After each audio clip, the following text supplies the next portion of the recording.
Tonight on Sasquatch Theory, I'm joined by Paul from Louisiana who shares a disturbing childhood encounter that stayed with him for decades. What began as a normal day playing near open fields and woods behind a friend's home quickly turned into something unexplainable. As an unknown presence approached, Paul witnessed a towering figure nearly 7 feet tall, appearing hazy, almost transparent, with unmistakable yellow eyes watching from the edge of the forest. This encounter didn't just leave questions, it left lasting fear, disbelief, and trauma. Tonight, Paul walks us through what he saw, how it affected those involved, and why some encounters don't leave physical evidence, only scars. If you enjoy listening to Sasquatch Theory, like the video, subscribe to the channel, and be sure to comment down below. And if you have your own Bigfoot or cryptid encounter you would like to share with me here on the channel, feel free to reach out sometime at sasquatchtheory@outlook.com. With all that being said, let's dive straight into Paul's Bigfoot encounters from the state of Louisiana.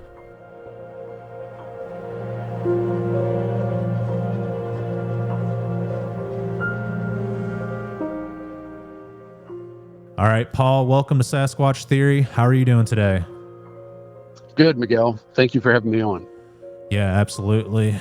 Paul, if you would, tell me a little bit about yourself, where you're from, and your Bigfoot encounters and experiences from the very beginning, please. Sounds good, man. So, I live in southern Louisiana. I grew up in a town that is probably about 20 minutes or so from New Orleans. And the encounter that I had, I think I was around 9 or 10. So it probably put me or put us in the 80s, 79, 80, probably around 1980. It began, it was kind of spanned a couple of days. So I'll just kind of start at the beginning. I went down my street. I had a lot of kids in my subdivision that were around my age, played together, hung out with friends, that type of thing. Went down the street to a particular friend's house. I think, if I recall right, his name was Jeff or something like that. And across the street from his house, there were a couple other homes, but kind of catty corner was some empty fields, some lots that weren't developed. They might have had trees on them. I think they had a couple of trees, but those lots backed up into the perimeter of a forest, right?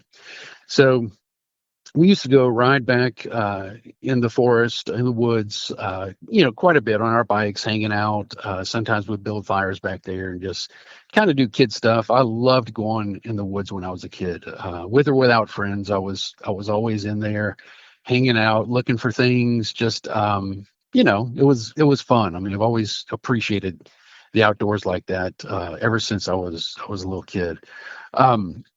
So anyway, this particular day.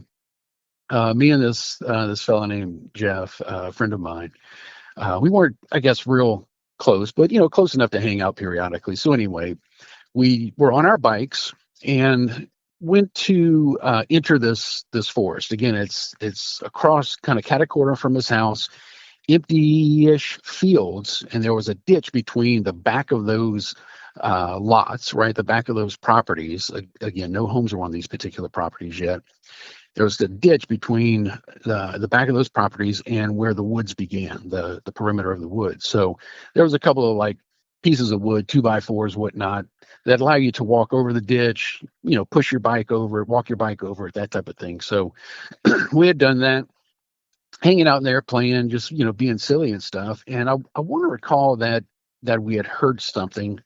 I'm not sure exactly what it was. It wasn't a growl, anything like that.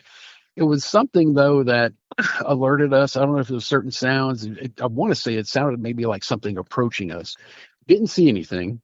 Nothing was thrown, no wood knocks or anything like that. No cracked wood or, no hollers. It really anything like that. But I do recall us hearing something. We stopped, we looked, kind of laughed it off a little bit, continued playing, riding our bikes, just, really messing around, and then heard it again. And we're kind of like, let's just get out of here. Right. I want to say the time of day, it was probably in the late afternoon. Wasn't quite dusk yet, but it was, when you're in the woods, the trees still had leaves on them. So under the canopy, it was kind of dark, and it was getting darker. So we're like, all right, let's get out of here. So we left. The next day, either the next day or the day after that, we did the same thing. Hey, let's go, ride bikes in the woods. And this is when I guess things started to get a little bit interesting. So as we're walking our bikes across that little wooden bridge, like I mentioned, I'm in front of him walking my bike. He's behind me walking his bike. We get into the woods, probably, I don't know, maybe 30 or so feet, if that far, and we hear something in the bush, right? Things shaking, moving, and then I look up and I see something. I don't know what it is. It's how people describe cloaked Bigfoot. It wasn't like exactly like we see in the movie, Predator, right? It wasn't like digitized or really, I guess, wavy necessarily, but I could tell something was there, something kind of hazy, very tall. Um, Outside of that, I couldn't make any, at that moment anyway, any real distinctive, um, impressions, right? It was just kind of this thing, and it looked like it was approaching us. So I'm like, oh, oh man, you see that? We're both kind of, shouting, oh my God, whatever. Jeff behind me, like he got very, very scared. And then that's a big part of the story that I'm going to tell, is how different our experiences were, which is kind of interesting. So he, backs up, he gets out of here. He's in the lot at this point. I turn around, I start walking my bike out, as fast as I can, right? Without falling over and going into the ditch. So walking my bike, as I crossed the bridge, I look behind me, and, well, I'm sorry, let me back up. Before I start pushing my bike across the bridge, I remember looking up, and I think this is the first moment that I saw two eyes. And it wasn't, I was, like I said, 10 years old, 9, 10 years old. I was probably like 4 foot something. I distinctly remember having to look up. So it was almost as if this thing at the time may have been around 7 feet or so. And to let you know how close it was, like if it was, if I could reach out and touch it, if it was a solid object, it was within arm's reach as a kid. So I mean, you're talking maybe like 2 feet. My arm was maybe back then 2.5 feet. I remember looking up, and I was, again, couldn't really make it out, but I remember starting to see two eyes, or maybe what I thought was eyes. I crossed the bridge, and as I'm walking through the field, again hastily, right, we're going to his house because, like, we're scared. He's practically crying at this point. I want to describe his demeanor in a second too. As I get into the field, I look back, and this is where I saw two yellow eyes. And they were lower this time. They were probably my eye height, as a 4-year-old, 5-year-old. I'm sorry, 9 or 10-year-old. I meant 4 or 5 feet. So whatever it was, right, had either knelt down, crouched down, whatever it is, but the eyes were much lower this time. The eyes, as I recall them, were yellow, and it didn't have a perfect, elliptical outline. It was almost as if it was kind of jagged edge with black flecks in it, maybe. I know that's strange to describe it that way. It's really hard to recall, this far back, because I'm 54 now. So this is, a long time ago. But I do remember seeing that. So we go across the street, we go to his house, and he immediately, we I don't even know if we get inside, but his dad is like around the doorway or whatever. And he starts telling his dad about this encounter. And this kid Jeff, let me tell you about him. He's a very, I would say, stoic, intellectual kid, right? He wasn't into sports. A little different. I mean, nowadays might refer to him kind of as a nerd or something like that, which, I'm a nerd. Everybody's a nerd in their own way. But back then, like, he played Dungeons and Dragons. I remember that was a big thing of his. Collected a lot of Star Wars toys and whatnot. I mean, a lot of kids did that at that point, because Star Wars had just come out a couple of years prior to. But he wasn't a really gregarious kid. Kind of a loner, an introvert. very it just kind of like an intellectual. I mean, he appreciated science, that type of thing. I do remember that about him. He was a smart kid. So as he is, talking, I say talking, kind of screaming to his dad, he's crying. I mean, this thing, it really affected him in a much more profound way than it affected me. Now I was, scared and curious, but I didn't feel like as if we were going to be in harm's way. I just knew we needed to, get out of there. We didn't know what it was. Um, but he was really beside himself. I mean, like ridiculously beside himself, screaming, crying, red faced. I mean, it was bad. And he's telling his dad's like, basically dismissing him, which, of course upset the kid more because he's like, we're not lying about this. Again, he's not a kid that was, big into imagination and, things like that. He's not a kid that I would say did a lot of bad things or got into trouble. So, I guess his parents not believing him, his dad not believing him, was a little unusual, right? Straight laced kid. So I left at that point. It got uncomfortable because, again, it really, whatever it was, really affected him to the point where, I mean, he was almost speechless. Um, Now, after that, again, went home. Really didn't think about it much until a few years ago. I started kind of getting back into, looking into Bigfoot, Sasquatch, just things in general. And I'll tell you at the time though, for a 9, 10-year-old kid, in my mind, I thought it might have been a ghost, some type of spirit. I don't know what it was, right? I can tell you the last thing I would have thought would it have been something at all related to Sasquatch, Bigfoot, anything like that. That was absolutely not um, something in my mind or maybe even vocabulary. I mean, I knew about Bigfoot, I'd heard things.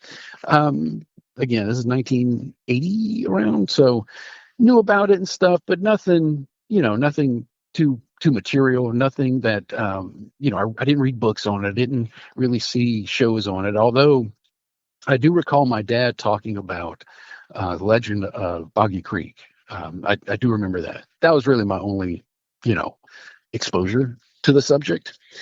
Now, I will say this too regarding the woods, because that was one thing. As I look back, I'm like, okay, was that area even big enough, for something like that to be there?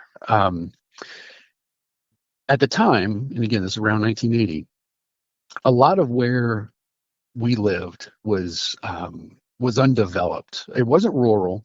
It was a suburban area, but the perimeter of the woods, of the forest I'm talking about, connected to, right, like if you had an aerial shot of it, right, let's say we're looking at Google Maps, we're looking down at it, and this is 1980.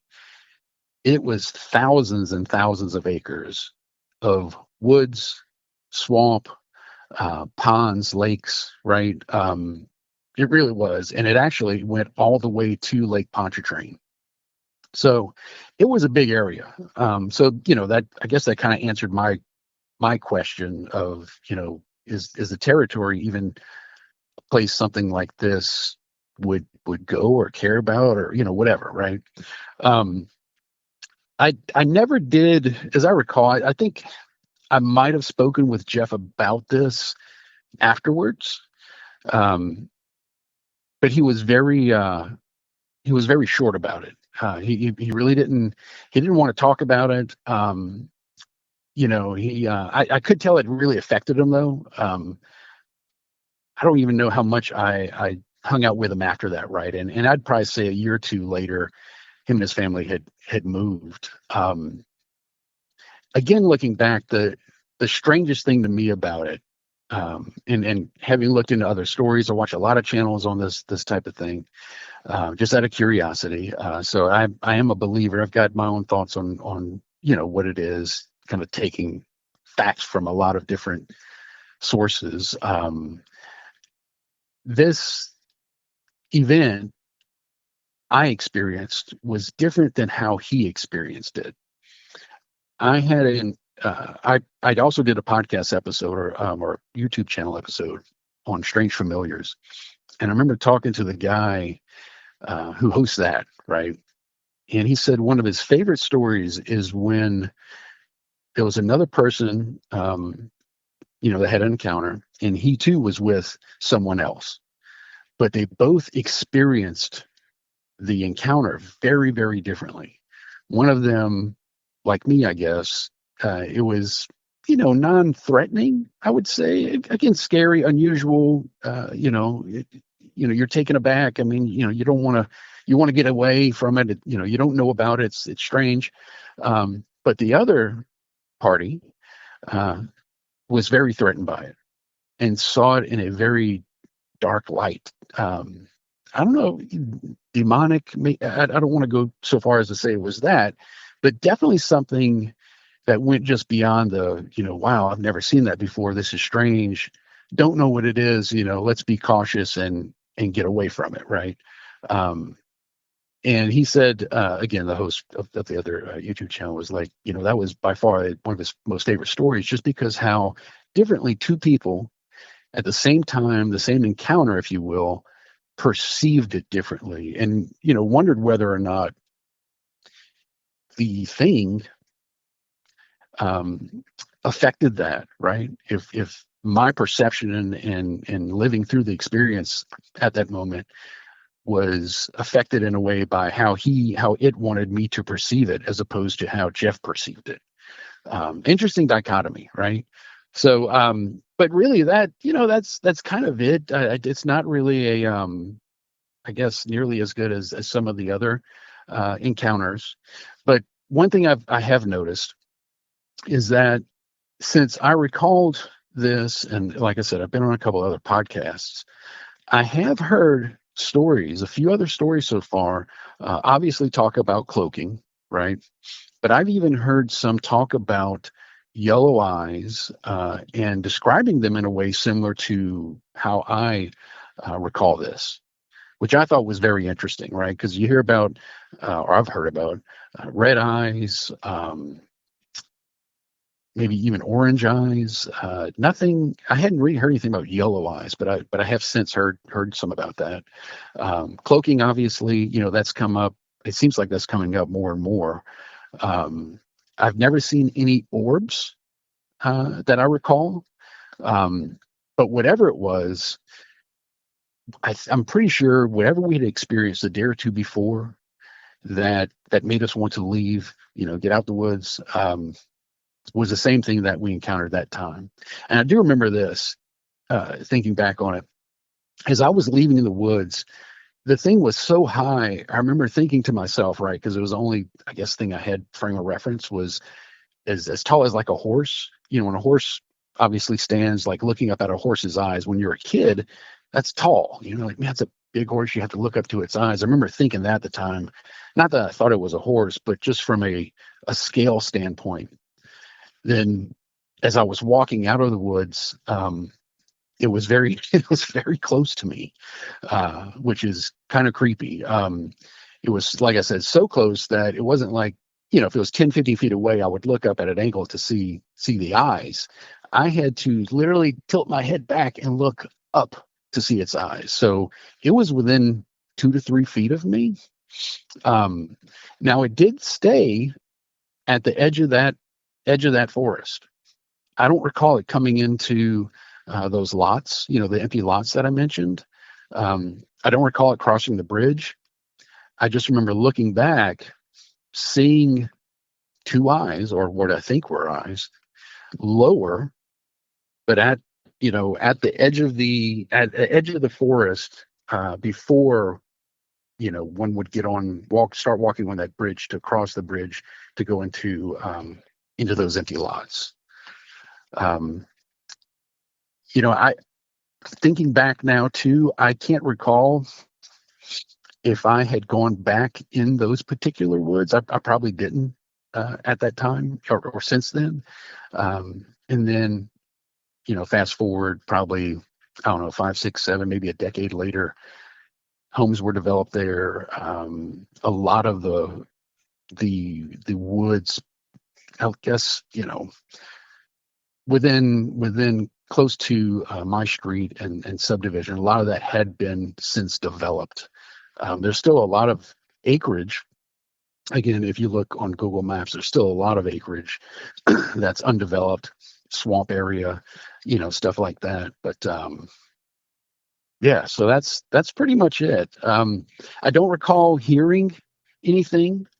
I don't recall, other than maybe loud rustling of bushes and things like that. We do recall that because that's what scared us out the first time, and it's what alerted us to it the second time.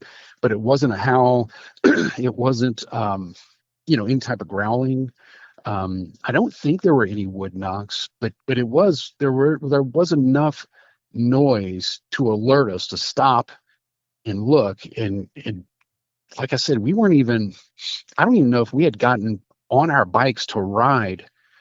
That's how quickly it happened when we got into the woods that second time.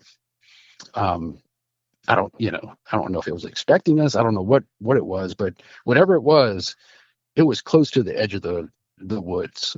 We had maybe gotten in, I think I mentioned this, maybe 20, 30 feet, possibly. And then we immediately, got scared, saw what I saw, and then we crossed the bridge and went back. So that's as I can recall. All right, Paul, I appreciate you for sharing your experience with me. And the yellow eyes is the most common report when it comes to the Sasquatch creatures. I've seen it Oh. before, and some people describe it as like a yellowish green color or just Hmm. yellow. I mean, like you said before, some say it's orange and others say it's red. Yeah. But yeah, yellow seems to be the most common one. I've even heard people say it had Interesting. like a silver color to the eyes, but yeah, it sounds Huh. like a cryptid creature. And sometimes you find these things in the least likely areas, places where you don't think Hmm. they'd be at. But when you really look at it, it makes sense. There's usually a big forest nearby, or even if it's a small lot, like a small woods, it may be like a funnel area that connects two large forests to each other and they cross through Hmm. there. But also, people say that they're attracted to women and children. And I think that's true. When kids Huh. are out there playing these Yeah. things, they take notice.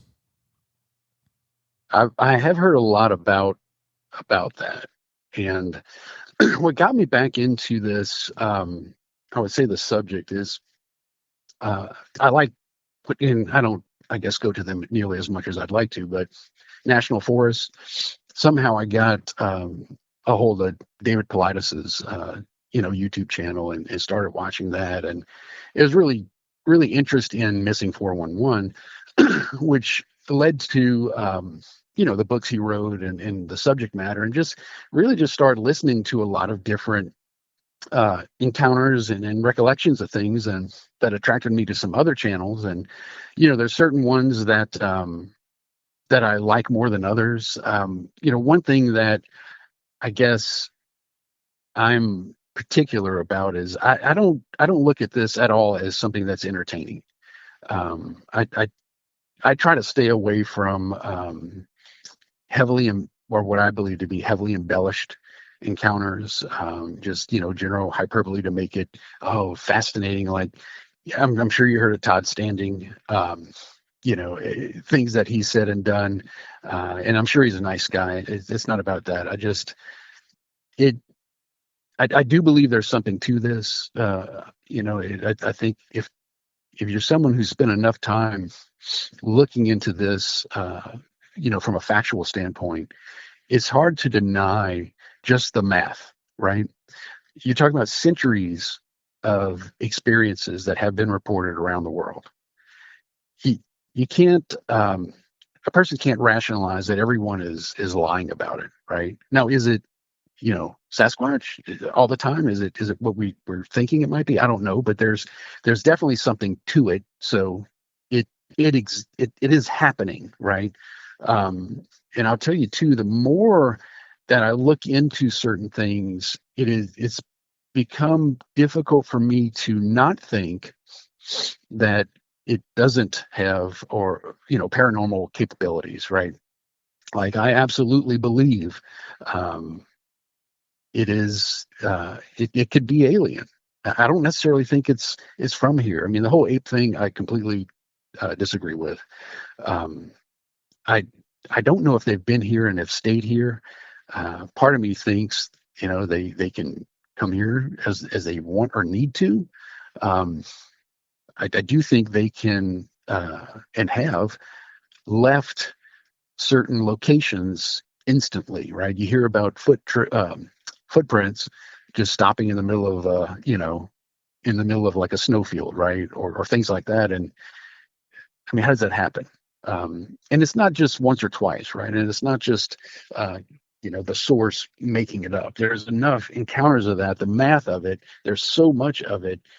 It's hard to deny that that isn't happening, right? Or something like that isn't occurring. So I do believe that, as people call it, the woo aspect of it. I don't look at it as much as woo is. I think that's just something that that particular thing can do, and I think it does it. I think it leverages its capabilities to cloak or disappear or come and go. The orb thing about many people having experienced both, very near to one another, same location, same time frame. It it definitely opens it up to think that, is that, are they associated with one another? Is that how they travel? Is that it? In an orb form before it materializes. I think there's connections, really through all that. Um, again, it's hard to look at it a different way once you've experienced enough information. You've taken in enough information from enough different sources to come up to your own conclusion. It's hard to think about it a different way because there's just so much, I guess, description, right, supporting these things happening. I mean, I could just say, it's all BS, but I don't see how someone can logically say that all of these things are lies. Now, I don't think someone would outright say, well, no, I'm not saying that all these people are lying and have been lying over these centuries, but it's definitely not, a Bigfoot. It's something that's easily explainable. It could be some species of ape or primate that's not been discovered. I completely disagree with that. I just, again, I hope to, and I believe they're the facts as I've taken them in. And I've heard statistics of only about 20%, at least in the United States. I came across somewhere that only about 20% of the cases are reported, which still, I want to say, is 400 plus a year. And if you do the math there, you're talking about multiple encounters a day if you were to get 100% of the reports coming in, right? So there's a lot to this when you start really just looking at it objectively. It's very hard to disagree that something isn't happening. You know, Oh yeah, absolutely. And you feel like the thing that seemed to be invisible was what people refer to as cloaking, and that's why you believe that they could be supernatural. yes. And look, man, until I started hearing stories. And again, it started with Missing 411, David Paulides, and then I think it was Sasquatch Chronicles I had come across. Started listening to that, and then a couple other channels. It started making me recall what happened. And I was like, well, I remember that being part of the story, right? I remember not seeing an actual figure, but seeing eyes. And I remember seeing, this color eyes, even though I didn't realize as many were yellow, like you had said. So that's good to hear. It's more common than I thought. But after hearing enough of it, I was like, well, maybe it wasn't, my imagination. Maybe it wasn't, air quoting here, a spirit. Maybe maybe it was a Sasquatch. Maybe, as crazy as that may sound, maybe that's what it was. I just didn't, have the terminology or the reference at that point. um, the other thing too about Bigfoot, Sasquatch, it's and this is just my opinion, right? But I'm going to share it. I'm getting tired of so many people adding just trying to essentially monetize this for clicks and views. Um, and I mean, good YouTubers that have had, good credible channels for some time that are now starting getting into, Bigfoot, Sasquatch, just to attract the viewers, right? I understand that. I believe in making money, capitalism, all this stuff, but they're not doing it because they're trying to help to add to the data, right? They're not helping to forward progress on this. They're just doing it to attract more viewers and get more clicks, and they don't seem to really give a crap about what's real or isn't. And as a matter of fact, the more fantastic it sounds, the better, because it's going to attract more. I'm not in it for the fantasy. I'm not in it for the entertainment. And it's, honestly, why I've had others reach out to me, that I'm just not going to speak to, because I don't like how they do what they do. I do like how you've come about. You've done a really good job, and I commented on this, for someone who I think is, I'm going to say fairly new, uh, having your channel, and you've got some fantastic individuals, come onto your site and speak through this. You've done a very good job with that. I like how you view this. One thing that, and this can be said for all the channels, right? But I remember Sasquatch Chronicles and Bigfoot Society. One thing that say is, oh, we want to make this place comfortable for people to not be judged and just tell us your story. You're welcome here. Every YouTube channel that's focused on Bigfoot or Sasquatch can say the same thing. That's to me, that's not reason enough to delve into this, right?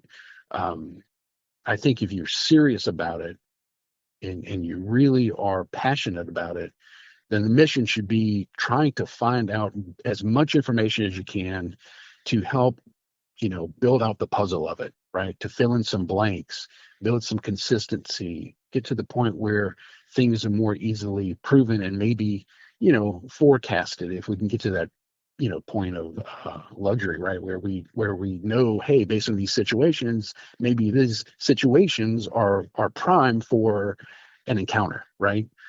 Based on data and things like that. So that's one thing I wanted to ask you is when you started your channel, what what was the mission, or is there kind of a goal that you have in doing this? What made you want to do what you're doing with it?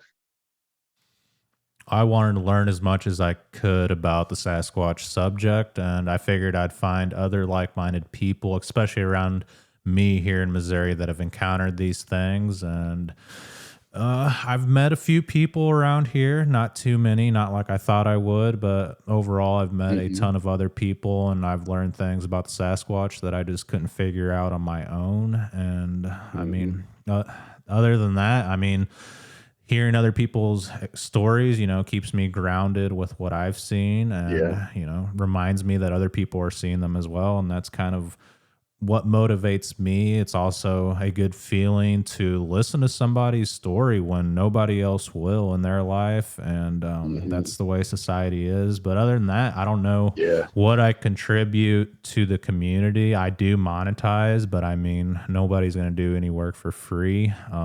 It keeps the channel running. Yeah. There's nothing wrong with that. Yeah, but other than that, it's really cool seeing people present their tracks. People contact me all the time with vocalizations, and they don't know what it is, and I Hmm. help them boost the audio and kind of bring it out. And yeah, it's really cool just getting out in nature. I think that's the main part, is just Hmm. stepping away from society and going out there and experiencing the activity that most people wouldn't believe or don't have the time to experience for themselves because they're too busy with their 9 to 5 and their families. That's true. Hmm. Man, you're hitting it on the head right now. That's one of the reasons I listen to you in particular, is because of that. One thing I was going to mention, what I think would be interesting, it'd be a, it'd be attractive for someone like me to want to listen to. There's a few stories that have been told, on other channels that I recall, Hmm. and it'd be interesting to follow up somehow. I don't know how easy or difficult it would be. Probably pretty difficult, but there's some encounters that really stand out, and I would love to know or have someone, you know, do another interview, right, with that person. There was a particular one that may be the most astounding that I've ever heard, and I hope it's true. Again, I don't think there's any reason, this person relayed this story. I don't think they did it for money or notoriety or anything like that, which is always, it makes you feel like it's more genuine that way. It was one, and it was a female. It was a lady from the UK, and the one I heard, she may have been on other channels, but I think it was on Sasquatch Chronicles, Hmm. and she was, God, it might have been the 70s. It was on the West Coast in California. I think she was attempting to take photographs of some wildlife. Um, I forget where. She says it on the story in the encounter, I believe. I think it was like in Washington State, like on the beach, wasn't it? The lady from the Yes, UK. yes, you know the one. Her name's Claire. Hmm. Yes, Where you the know the one I'm talking about. where the creature looked like it was gliding. And she was like, I don't know if they knocked her out. Like she she woke up Hmm. in a different location than she recalled, seeing these things. One was approaching her. She woke up sometime later in a different location, not far, but something happened. Like it attacked her maybe or something. She saw more than one. Um, that was absolutely astounding to me. I listened to it multiple times. I hadn't heard it in a while, but it would be wonderful to hear her story again. Oh yeah. To see like ones like that, and it's not many. It's probably less than 10, I think, in my mind anyway. Hmm. Um, that really stand out. That you like, she sounded very genuine. That is an absolutely unique encounter. Um, I wonder whatever happened to that lady, right? And I'd like to know also like where. And I do think she said it at least somewhat in the story where it was, but absolutely remarkable. I mean, it was just imagine that happening. Like how God, I'd be so scared. I can't, I just like there's no words to describe it. You know what I mean? It's like, oh my God, what the hell is going on? But she had physically been affected by it. Like I want to say she had bruises and stuff, and it was not a good situation. But I'm just using that, as an example of it'd be interesting to follow up with these certain ones that had these types of experiences. But yeah, man, I think you're doing a great job, Miguel. I appreciate what you've done and the people you've had on, and I like how you do what you do and for the reasons you do it. Um, I and appreciate I it. I think, yeah, man, and I think we all, even the believers, which we are obviously, we've had our own encounters. We all need to maintain some level of healthy skepticism because there are a lot of stories out there that I think there are likely some facts in there, but it's the ones that get off the range a little bit that are a little questionable. Not saying it's I'm not here to judge, but I do like the ones that seem to come from a more credible source, and I think that's one thing that's missing in this subject matter too is having more people that I would say are well grounded.